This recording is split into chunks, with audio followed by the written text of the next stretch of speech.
In physics, today we'll discuss about semiconductors, and in continuation of this our video lectures for NEET, semiconductors part 1 we'll discuss today. In that, first we have what is meant by a semiconductor. That is, as you know, the solids are classified into three types.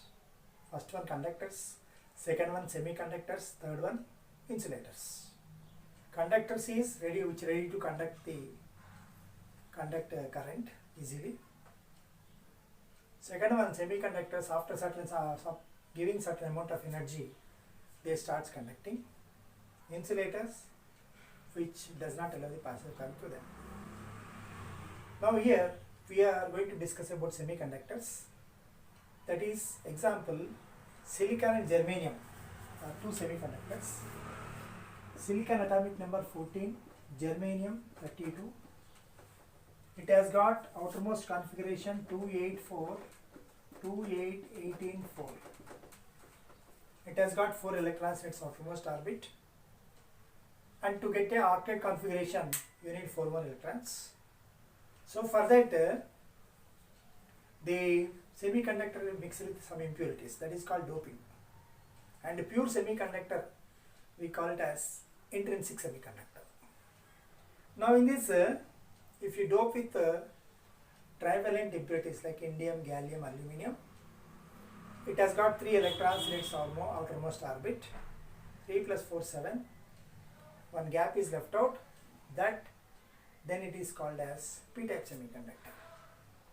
And if you mix, if you dope with pentavalent impurities like phosphorus, arsenic, it has 5 electrons in its outermost orbit. 5 plus 4, 9.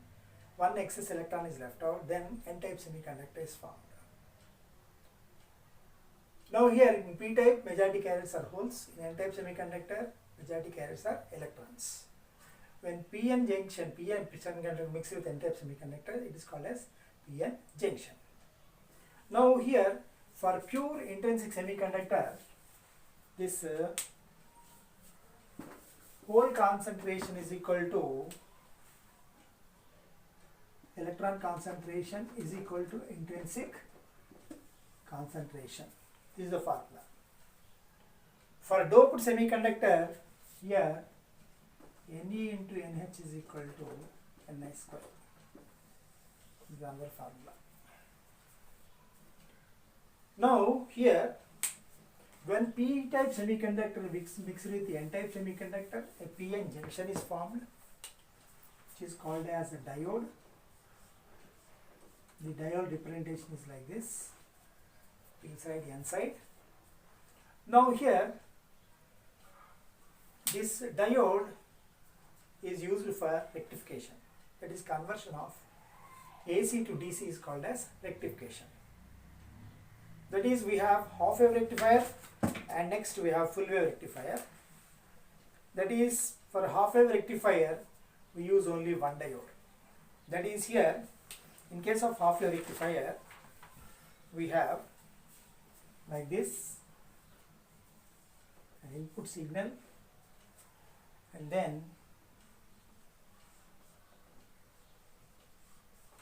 to the coils of the transformer one diode is connected. Now this is a load resistor here. This is input signal. Output is measured here. Here in this we have voltage versus time graph. If you draw, the graph will be like this. Now here in this this output waveform will be here. The diode conducts only in forward bias. Then what is meant by forward bias means positive terminals connected to positive, negative connect to negative is called as forward bias. Then positive connect to negative, negative connect to positive is called as reverse bias. Now this diode conducts only in forward bias, and the output waveform will be like this in case of half wave rectifier. Half wave rectifier, you have like this input and output waveform. Now this formula is efficiency is given by E is equal to 0.406 RL by RF plus RL.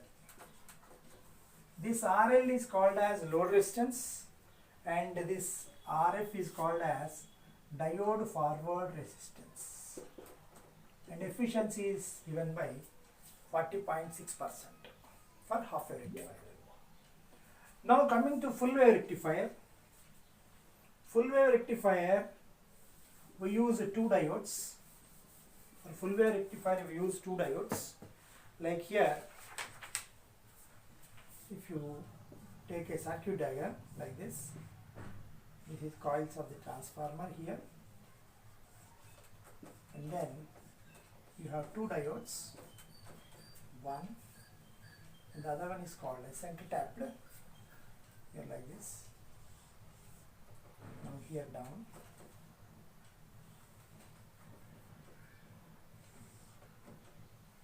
here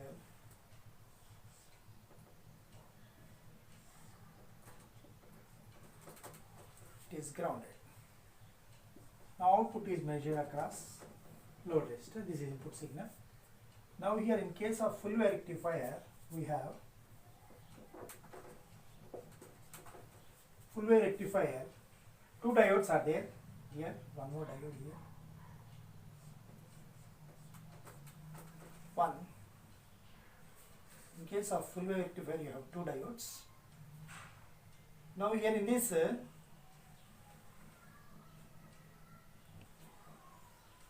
case of full wave rectifier you have two diodes, D1, D2. When D1 is forward bias, D2 is reverse biased. When D2 is forward bias, D1 is reverse biased. So there will be continuous output waveform and efficiency is given by 81.2%. This is for full wave rectifier. Okay. Now we have problems based on this forward bias and reverse bias. That is here, suppose you have a diode, single diode.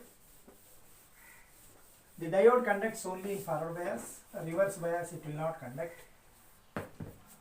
Now here the symbol is, diode symbol is, as you know, here like this, PN. Now here this, if you connect it here like this,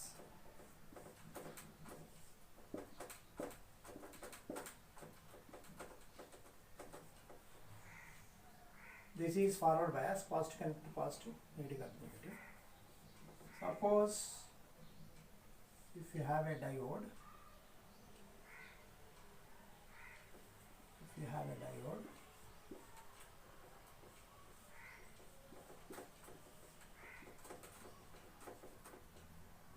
in this positive negative, negative connect to positive.